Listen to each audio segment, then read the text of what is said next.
देव रीतिकाल के प्रमुख कवि हैं। रीतिकालीन कविता का संबंध दरबारों और आश्रयदाताओं से था। इस कारण उसमें दरबारी संस्कृति का चित्रण अधिक हुआ है। देव भी इससे अछूते नहीं थे, किंतु वे इस प्रभाव से जब जब भी मुक्त हुए, उन्होंने प्रेम और सौंदर्य के सहज चित्र खींचे। आलंकारिकता और श्रृंगारिकता उनके काव्य की प्रमुख विशेषताएं हैं। शब्दों की आवृत्ति के जरिए नया सौंदर्य पैदा करके उन्होंने सुंदर ध्वनि चित्र प्रस्तुत किए हैं। देव का पूरा नाम देवदत्त द्विवेदी था, परंतु हिंदी साहित्य में वो देव के नाम से ही प्रसिद्ध हैं। इनका जन्म सन 1673 में उत्तर प्रदेश के इटावा नामक स्थान पर हुआ था और मृत्यु सन 1767 में हुई थी। आजम शाह, कुशल सिंह, भवानी दत्त और भोगीलाल इनके आश्रयदाता थे। आश्रयदाता का मतलब होता है आश्रय देने वाला।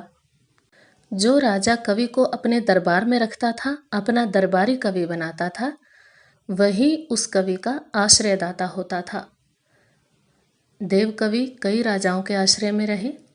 सबसे पहले आजम शाह, जो कि औरंगजेब के पुत्र थे। उसके बाद कुशल सिंह और भवानी दत्त के दरबार में भी ये रहे और अंत में भोगीलाल के दरबार में रहकर इन्होंने कविताओं की रचनाएं की। देव रीतिकाल के प्रमुख कवि हैं। रीतिकाल हिंदी साहित्य का ही एक कालखंड है। ये उस समय के साहित्य के बारे में है जब दरबारी संस्कृति थी, यानी राजा अपने भोग विलास में डूबे रहते थे। उन्हें प्रजा की सुख सुविधा, उनके सुख दुख से कोई मतलब नहीं था। और जब कवि राजा के दरबार में रहता था तो वो अपने आश्रयदाता राजा, उसके वैभव, उसके भोग विलास और नायिकाओं की सुंदरता, दरबार के वैभव के बारे में ही ज़्यादा लिखता था। रीतिकाल में ऐसे ग्रंथों की भी रचना की गई जिनमें काव्य शैली का वर्णन था, यानी काव्य के अंगों पर विचार किया गया था। जैसे किसी ने अलंकारों के बारे में पुस्तकें लिखी, किसी ने छंद के बारे में लिखी, किसी ने रस के बारे में लिखी, किसी ने काव्य के गुणों के बारे में लिखी। तो इन रचनाओं की अधिकता के कारण उस समय के साहित्य को, उस समय के हिंदी साहित्य को रीतिकालीन साहित्य कहा गया। देव भी उसी समय के कवि हैं, इसीलिए इन्हें रीतिकाल का कवि माना जाता है। उनकी कविताओं में दरबारी संस्कृति का चित्रण अधिक हुआ है, क्योंकि देव दरबार में रहते थे। जैसा हमारा परिवेश होता है वैसे ही हमारे विचार और व्यवहार होते हैं।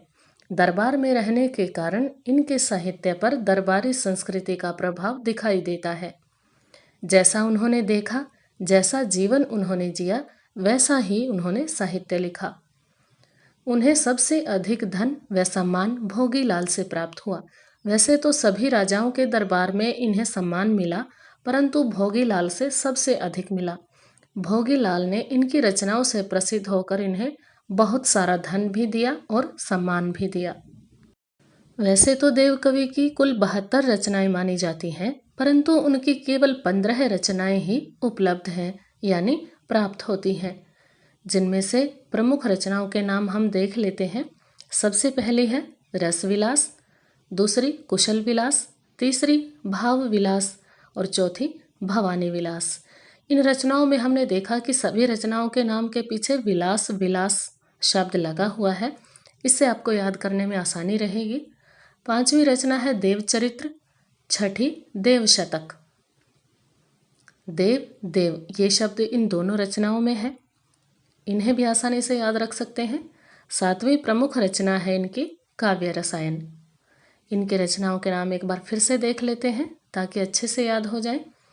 रस विलास, कुशल विलास, भाव विलास, भवानी विलास, देव चरित्र, देव शतक और काव्य रसायन, ये इनकी प्रमुख रचनाएं हैं। इसके अलावा और रचनाएं भी इनकी हैं, परंतु ये प्रमुख हैं। इनके साहित्य की एक विशेषता हम पहले ही जान चुके हैं कि उनकी रचनाओं पर दरबारी संस्कृति का प्रभाव है।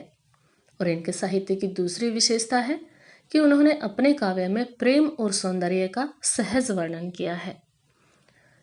प्रेम और सौंदर्य, बड़ा सहज, सीधा, स्पष्ट वर्णन किया है। तीसरी विशेषता है उनकी भक्ति भावना राधा कृष्ण के प्रति समर्पित है, अर्थात उन्होंने जितना भी साहित्य लिखा है वो सब राधा कृष्ण को समर्पित है। वे राधा कृष्ण के भक्त थे, उनकी भक्ति करते थे।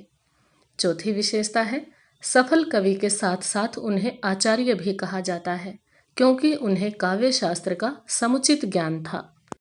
इसका अर्थ ये है कि देव कवि तो थे ही, कविताएं तो लिखते ही थे, साथ ही साथ वे काव्य के नियमों और सिद्धांतों से संबंधित शिक्षा भी अपने शिष्यों को देते थे। यानी कवि होने के साथ साथ वो एक शिक्षक भी थे, आचार्य भी थे।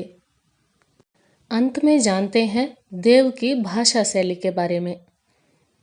देव ने अपनी रचनाओं में साहित्यिक ब्रज भाषा का प्रयोग किया है।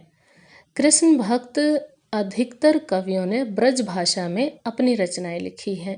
देव भी श्री कृष्ण के भक्त थे, इन्होंने भी अपना साहित्य ब्रज भाषा में लिखा है। भाषा शैली की दूसरी विशेषता है कि उन्होंने वर्णनात्मक, चित्रात्मक तथा संवाद शैलियों का प्रयोग किया है। वर्णनात्मक का अर्थ होता है लिखने का वो ढंग जिसमें किसी एक व्यक्ति, वस्तु या घटना का विस्तार से वर्णन किया गया हो। चित्रात्मक शैली का अर्थ होता है कि कविता की पंक्तियों को पढ़ते ही उस घटना, उस व्यक्ति या उस वस्तु से संबंधित चित्र हमारे दिमाग में स्पष्ट हो जाए। संवाद शैली होती है बातचीत का ढंग। इन तीनों तरह की शैलियों में देव ने रचनाएं लिखी हैं। तीसरी विशेषता है अनुप्रास, उपमा, रूपक, यमक, श्लेष तथा उत्प्रेक्षा आदि अलंकारों से अपनी भाषा को सजाया है। यानी देव कवि की जो भाषा थी वो बहुत से अलंकारों से सजी हुई थी, अलंकारिक थी। चौथी विशेषता है कवित सवैया छंदों का प्रयोग उनकी भाषा की प्रमुख विशेषता है। उन्होंने ज़्यादातर कवित और सवैया छंदों का प्रयोग किया है। ये दोनों ही छंद वार्णिक हैं। अलंकारों की तरह छंद भी दो प्रकार के होते हैं, मात्रिक और वार्णिक। जिन छंदों में मात्राओं की गिनती की जाती है वो मात्रिक छंद होते हैं, और जिन छंदों में पंक्ति के वर्णों की गिनती की जाती है, अक्षरों की गिनती की जाती है, वो वार्णिक छंद होते हैं। देव कवि ने कवित और सवैया इन दोनों वार्णिक छंदों का प्रयोग अपनी रचनाओं में किया है। कवित 31 वर्णों का छंद होता है, जबकि सवैया छंद में एक पंक्ति में 22 से लेकर 26 तक वर्ण हो सकते हैं, और यह 4 पंक्तियों का छंद होता है। यानी सवैया छंद में 4 चरण होते हैं और प्रत्येक चरण में 22 से लेकर 26 तक मात्राएं हो सकती हैं।